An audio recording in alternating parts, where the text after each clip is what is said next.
وہ خداوند یسوع مسیح کی موت کے وسیلہ سے وہ کلیسیا کو جو ہے وہ تیار کر رہا ہے. کلیسیا جو ہے وہ تیار جب ہو جائے گی اور اس کے بعد کلیسیا جو ہے وہ آسمان پر اٹھا لی جائے گی, اور یہ پوری دنیا کے لوگوں سے پہلے جتنے بھی لوگ اس دنیا کے اندر رہتے ہیں جو خداوند یسوع مسیح پر ایمان نہیں لے کر آتے, ان سے پہلے جو ہے سب سے پہلے جسے ہم ریپچر کہتے ہیں, کلیسیا کا اٹھایا جانا, کلیسیا جو ہے وہ اٹھا لی جائے گی. اور یہ اس وقت ہوگا کہ جب خداوند یسوع مسیح کے جو انہوں نے ہم سے وعدہ کیا ہے کہ جب تک پوری دنیا کے اندر جو ہے وہ کلام کی منادی نہیں ہوگی اس وقت تک خاتمہ نہیں ہوگا. جب کلام کی منادی جو ہے وہ ہر جگہ پر ہو جائے گی. اور میں سمجھتا ہوں کہ آج کا یہ دور جو ہے جہاں پہ انٹرنیٹ اور ریڈیو ٹیلی ویژن اور یہ تمام چیزیں اتنی زیادہ پھیل چکی ہیں کہ شاید ہی کوئی جگہ ہو جہاں پہ خدا کا کلام جو ہے وہ نہ پہنچا ہو. تو وقت آ رہا ہے کہ خدا کا کلام جو ہے وہ پوری دنیا کے اندر جو ہے وہ پہنچ رہا ہے. اگر خدا کا کلام پوری دنیا پر تک پہنچ رہا ہے تو یاد رکھیں کہ وہ وقت بھی جو ہے وہ نزدیک آ رہا ہے جبکہ کلیسیا جو ہے وہ اٹھا لی جائے گی. اور جب کلیسیا اٹھا لی جائے گی تو یاد رکھیں کہ اس کے بعد جو ہے خدا کا جو پلان اس نے اپنے سیکنڈ کام شروع کیا وہ اس کا ختم ہو گیا ہے. کلیسیا آسمان پر پہنچا دی گئی ہے اور خدا یسوع مسیح کے پاس جو ہے وہ کلیسیا جو ہے وہاں پہ رہے گی. اور اس کے بعد خدا واپس کیا کرے گا, جس کے اوپر پاس کا بٹن دبایا ہوا تھا وہ دوبارہ بٹن سٹارٹ کر دے گا اور بنی اسرائیل قوم کا پلان شروع ہو جائے گا. اور پھر بنی اسرائیل قوم جو ہے وہ مخالف مسیح, یاد رکھیں کہ جیسے ہی کلیسیا یہاں سے اٹھا لی جائے گی, جیسے کلیسیا یہاں سے اٹھا لی جائے گی اسی وقت مخالف مسیح جو ہے وہ ظاہر ہوگا. اور مخالف مسیح جب ظاہر ہوگا تو سب سے پہلے جو ہے وہ بنی اسرائیل قوم کے ساتھ ہی نہیں بلکہ پوری دنیا کے ساتھ جو ہے وہ ایک امن کا عہد جو ہے وہ باندھ دے گا. وہ کہے گا کہ میں پوری دنیا کے اندر جو ہے امن لے کر آؤں گا. کیونکہ آج اس دنیا کے اندر سب سے بڑی پرابلم جو ہے وہ کیا ہے, بد امنی, جنگ, موت, ایک دوسرے کے ساتھ میں پوری دنیا کے اندر جو ہے وہ جنگ چل رہی ہے, کھینچا تانی چل رہی ہے, پرابلمز ہے کہ نہیں ہے. یہ بد امنی جو ہے, یہ جنگ جو ہے, یہ پرابلمز جو ہے, یاد رکھیں کہ یہ ایک جگہ پر نہیں ہے بلکہ پوری دنیا کے اندر جو ہے یہ پھیلی ہوئی ہے. اور اس وقت سب سے بڑی انسان کی ضرورت جو ہے وہ کیا ہے کہ کسی طریقے سے دنیا کے اندر امن ہو جائے. امن اس وقت سب سے بڑی جو ہے وہ دنیا کی ضرورت ہے. اور مخالف مسیح جب آئے گا تو وہ کہے گا کہ میں اس دنیا کے اندر جو ہے وہ امن قائم کروں گا, میں اس دنیا کے اندر جو ہے وہ شانتی لے کر آؤں گا. اور سب سے پہلے وہ بنی اسرائیل قوم کے ساتھ جو ہے وہ عہد باندھ لے گا اور اس کو کہے گا کہ میں آپ کو ہیکل جو ہے وہ بنا کر دیتا ہوں. آج تک سب سے بڑی پرابلم جو ہے بنی اسرائیل قوم کی وہ ہے کہ وہ ہیکل بنانا چاہتے ہیں لیکن بنا نہیں سکتے ہیں. اس کا ریزن کیا ہے کہ جہاں پہ وہ ہیکل بنانا چاہتے ہیں اسی جگہ پہ ایگزیکٹلی جو ہے ابھی مسجد اقصی جو ہے وہاں پہ کھڑی ہوئی ہے.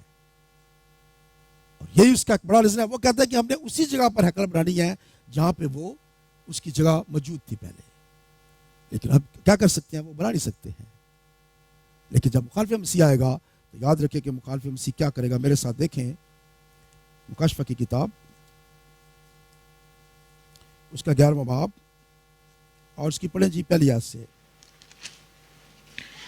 اور مجھے عصا کی مانند ایک ناپنے کی لکڑی دی گئی اور کسی نے کہا کہ اٹھ کر خدا کے مقدس اور قربان گاہ اور اس میں کے عبادت کرنے والوں کو ناپ اور اس صحن کو جو مقدس کے باہر ہے خارج کر دے اور اسے نہ ناپ کیونکہ وہ غیر قوموں کو دے دیا گیا ہے.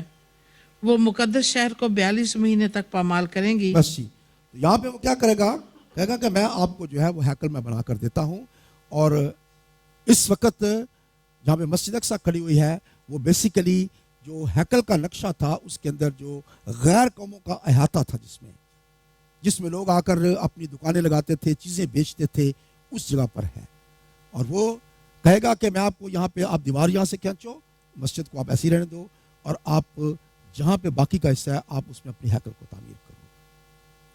اور 3.5 سال تک جو ہے ہیکل جب بن جائے گی, 3.5 سال تک جو ہے 42 مہینے کتنے بنتے ہیں 3.5 سال, تو 3.5 سال تک جو ہے وہ ایسے ہی رہے گا. اور 3.5 سال تک جو ہے جب ہیکل بن جائے گی, تیار ہو جائے گی, اور اس کے بعد وہ اس کے اندر جو ہے وہ انٹر ہو جائے گا, پاک ترین مقام کے اندر چلا جائے گا, اور وہاں پہ جا کر جو ہے وہ کہے گا کہ میں خدا ہوں, میری پرستش جو ہے وہ کرو.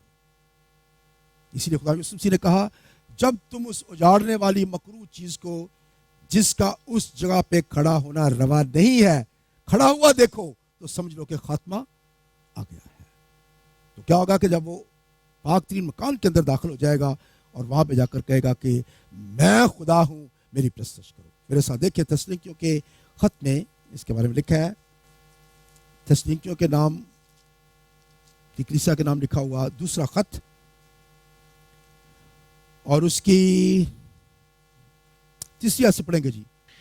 کسی طرح سے کسی کے فریب میں نہ آنا, کیونکہ وہ دن نہیں آئے گا جب تک کہ پہلے برگشتگی نہ ہو اور وہ گناہ کا شخص یعنی ہلاکت کا فرزند ظاہر نہ ہو, جو مخالفت کرتا ہے اور ہر ایک سے جو خدا یا معبود کہلاتا ہے اپنے آپ کو بڑا ٹھہراتا ہے, یہاں تک کہ وہ خدا کے مقدس میں بیٹھ کر اپنے آپ کو خدا ظاہر کرتا ہے. جی, تو کیا کرے گا جی؟ وہ گناہ کا شخص جب ہلاکت کا فرزند ظاہر ہوگا تو وہ خدا کے مقدس میں بیٹھ کر اپنے آپ کو خدا ظاہر کرتا ہے, کہے گا کہ میں خدا ہوں.